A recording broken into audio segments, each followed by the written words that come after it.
welcome back. My name is Martha. This is My Moxie Life, and I am so glad you're joining me. I'm a flight attendant, and I work for a major airline, and I have been off work since September, and I am getting ready to go back to work. So I have been hearing that there are some airlines that are hiring. And I didn't know this, but I thought I would post a refresher course on how to interview and some things you might need to know when you're going for an airline job, especially for in-flight or flight attendant. So here's some things I want to tell you. I have 5 main things that I thought of that would be like a great place to start. So if you're interested in that, hang out, stick around, and we'll go over it right now. All right, you guys, 5 things that I think are important for you to know if you would like to apply or are interviewing, getting ready to interview to be a flight attendant or in-flight. And I will be looking at my phone because I have my list on there, so sorry. So my first one that I think is quite important, and I will tell you why, it is research.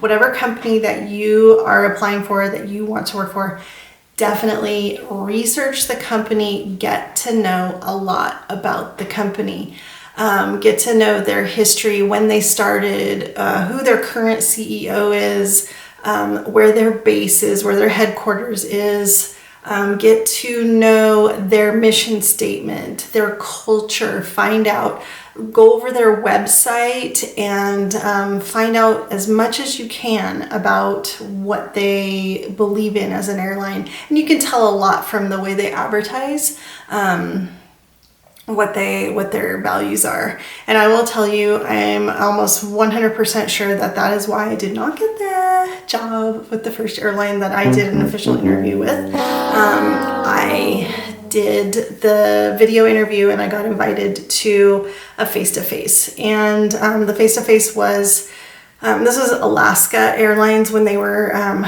they had acquired Virgin and they were trying to fill those aircraft they had acquired. So anyway, I did not do my research enough. I did some, but I didn't know that their airline is very they pretty much just give passengers whatever they want, and which is not necessarily a bad thing, but I just didn't know.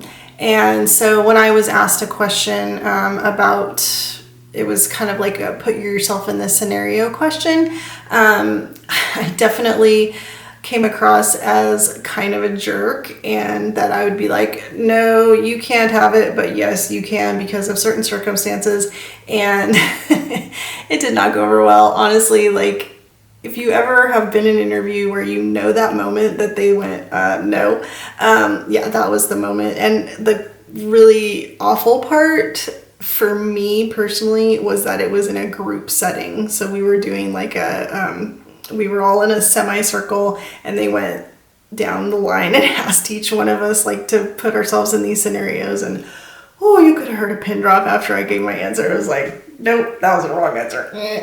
So anyway, I did realize at that moment when they told me, no thank you, that how badly I wanted the job. And so it did not shut me down, but it spurred me on to want to interview with other airlines.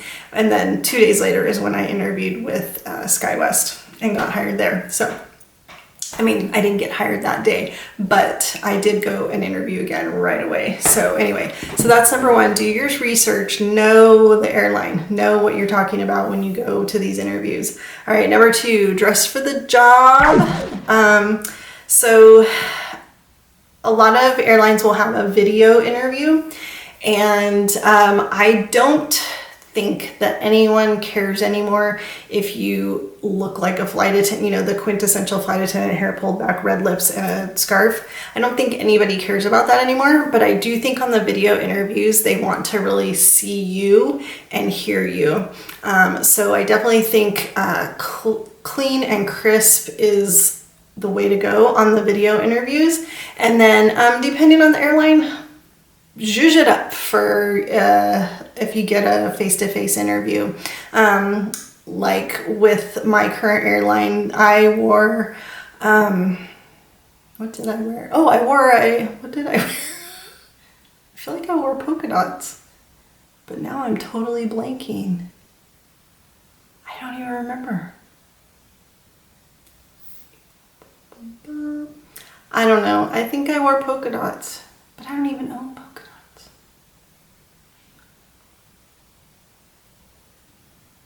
I wore some colorful something. I wore something fun. And yeah, so definitely that's another part of research. Find out what their culture is. So I would say probably a face-to-face interview with Delta clothing wise would be different than a face-to-face interview with, say, Southwest interview wise. So, but dress the part and also give it your own personal flair. They want to see you, they want to know you. So that's my second tip. Tip number 3. If you go online on, I think the main place you can find these is Glassdoor. If you research flight attendant interview questions, you can usually find somebody who has posted general questions that they may or may not have gotten. Obviously you're not supposed to share what you've been asked, but there are usually a lot of good examples. Practice on camera. Definitely set up your phone and practice the questions on camera. Record yourself, how you want to talk. Write down the words you want to say. Practice the questions. And then when it comes time and the actual questions are asked, you won't feel like you're fumbling around for things to say, but you will already kind of have those things going through your mind. So definitely practice. And also, if it makes you feel better, practice in front of someone. Definitely before you go to your face-to-face, you should do that. Absolutely. All right. Number 4. All right, so this one's kind of a weird one, but I think it's really important, especially if you're filling out an application and also on the video interview, is to use keywords. So if you look up keywords for airlines, you're gonna find things like safety, customer service, I'm blanking on anything. But if you look that up, keywords that they want to hear, or that if it's a computer listening or checking over your application, they're going to be looking for those words. If you have experience or going to want to, if you put the word handle emergencies, that's gonna pop up oh, okay, there's something that will apply to this job and we may want to look into this person a little bit more. So look up and use keywords, especially in your written application and your video interview. Probably good to use in your face-to-face interview as well. Yeah, the things they want to hear are definitely about, safety and customer service. Those are your 2 main things. And then just build on those, use other things that kind of wrap around that. All right, so that's number 4. All right, we are on our last one, number 5. All right, so this is more of a practical thing.